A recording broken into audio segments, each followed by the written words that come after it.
હું તો સૌથી સદભાગી સંતાનો એને ગણું છું કે જેને દાદા દાદીના ખોળા મળતા હોય. એ સંતાનો સૌથી સુખી સંતાનો. એ કઈ ગાડી વાપરે છે મારા મતે સુખી છે જ નહીં. એ કેવા કપડા પહેરે છે, કઈ સ્કૂલમાં ભણે છે, કેટલી ફી વાળી સ્કૂલમાં ભણે છે. એ માધ્યમ છે ને પ્રફુલ્લ, મોટો ઉપાડો છે.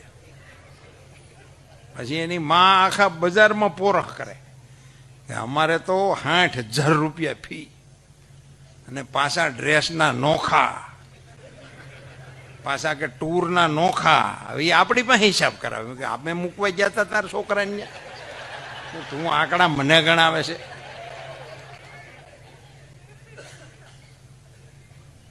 હવે એમાંથી શું નીકળતું છે રામ જાણે. પણ કુટુંબ વગર કેવો હર્યો ભર્યો આપણો સમાજ હતો સાહેબ. આપણે સંયુક્ત કુટુંબને બોજ ગણ્યો, સંયુક્ત કુટુંબને મજદૂરીમાં ગણાયું, ઝઘડા માટેના કારણોમાં ગણાયું. અને એવું જો હોત ને તો એના લોકગીત ન બન્યા હોત. લોકગીત જ્યારે બને ને ત્યારે એ જીવનની ઉત્તમ પરંપરાઓ સમાજમાં વણાય, વણાતા વણાતા ઝીલાય, ઝીલાણા પછી એ લોકબોલીમાં પરિણમે અને પછી એ લોક ઢાળમાં ઉતરે ને પછી લોકગીતની હરાયણે ચડે. સવા બશેરનું મારું દાતરડું લોલ, ઘડ્યું વિલા લાલીએ લવાર મુંજા વાલમજી લોલ, હવે નહીં જાઉં વીડી વાઢવારે લોલ. શ્રમ માટેનું મૂલ્ય હતું. ઈ ત્યાં એ વખતની વ્યવસ્થામાં ખામીઓ હતી એનું ગીત હતું. પરિણ્યો લાવે છે રોજ પાવલી રે લોલ, હું રે લાવું છું રૂપિયો 1.5 મુંજા વાલમજી લો. 1.5 રૂપિયો. એ જે ગીતો હતા એ હવે જો તમારી આ સંયુક્ત કુટુંબ વ્યવસ્થા એ બોજરૂપ હોત તો એવા ગીતો કેમ આવ્યા છે? સાંકડી શેરીમાં મારા સસરાજી મળ્યા મુને, લાજુ કાઢ્યાની ઘણી હામ રે ગોકુળમાં, હો મોરા શ્યામ મુજને હરિવાના.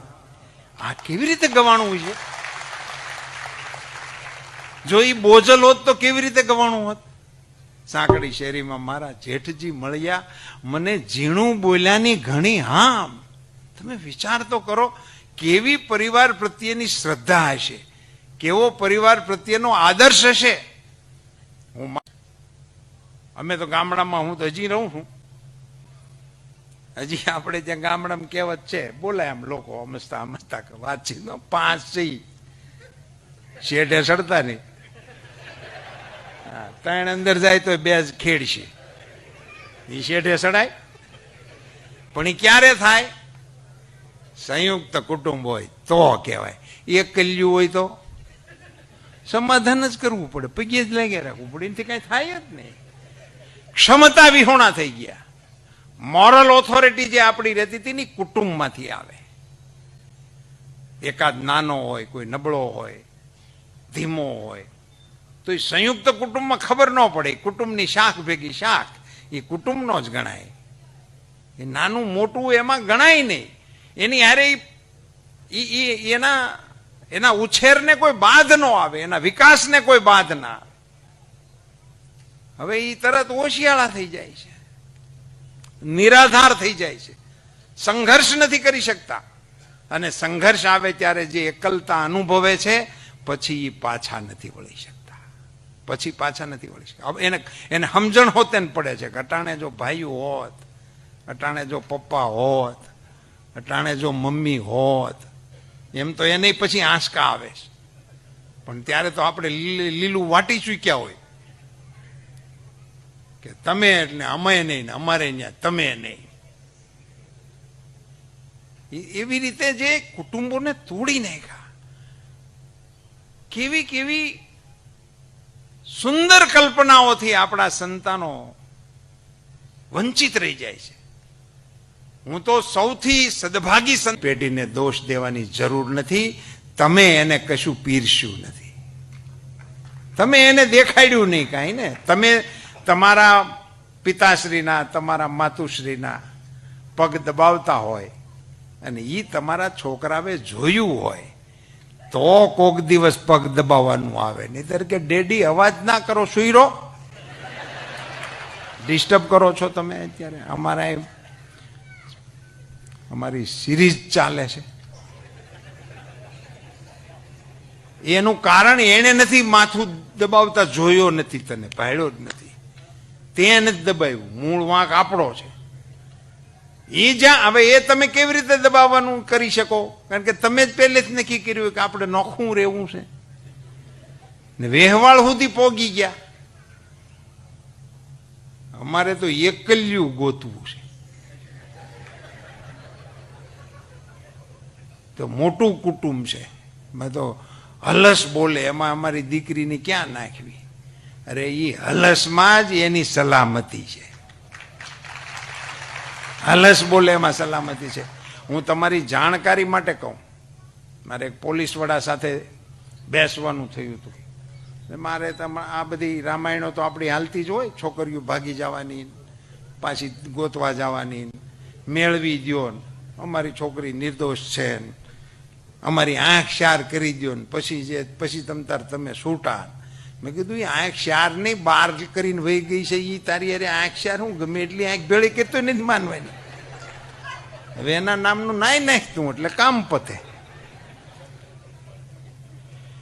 પણ એ પોલીસ ઓફિસરે મને એવું કહ્યું હતું કે સાહેબ આ જેટલા કિસ્સા બને છે એમાંથી એક પણ કિસ્સો સંયુક્ત કુટુંબની દીકરીનો બનતો નથી. કેવડું મોટું અભય હતું આપણા પરિવારનું, એ તો તમે વિચાર કરો કોઈક દિવસ. કેવડું અભય આપણી દીકરીઓ માટે, દીકરાઓ માટે. અભય, એની અંદર ઉછરતી દીકરી ખબર ન પડે ક્યારે હાહેરે વળાવ્યા જેવડી થઈ ગઈ. કારણ કે ઘેરો હોય ને, કાકી હોય ને, ભોજાઈ હોય ને, નાની બેન હોય ને, મોટી બા હોય, ટોળું હોય, એની વચ્ચે જ એને ઉછરવાનું હતું. એટલે એમાં લંગુર લાગે જ નહીં, કવરેજ એરિયામાં જ હોય.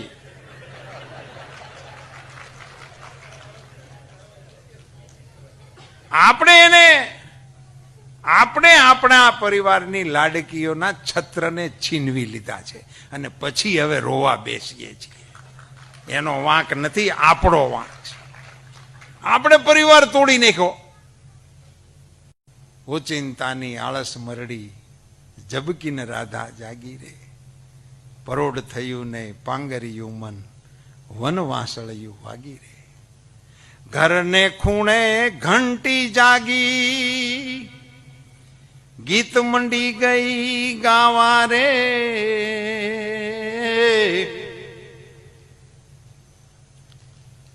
કાંબી કડલા વાદે વળિયા, ત્યાં તો હેલું હાલી ના વારે.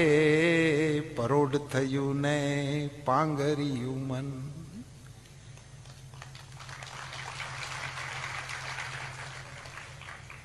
ઘંટીથી ગીત ગાતા ગાતા સવારમાં દળવાનું કામ કરતી હતી અમારી માતાઓ.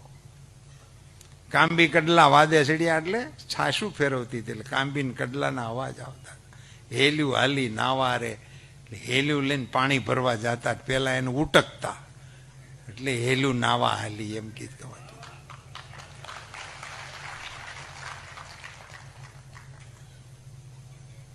હવે જોગિંગમાં નીકળે છે બેનો. કરો તમે હેલ્યુમ ગોબા પડી ગયા.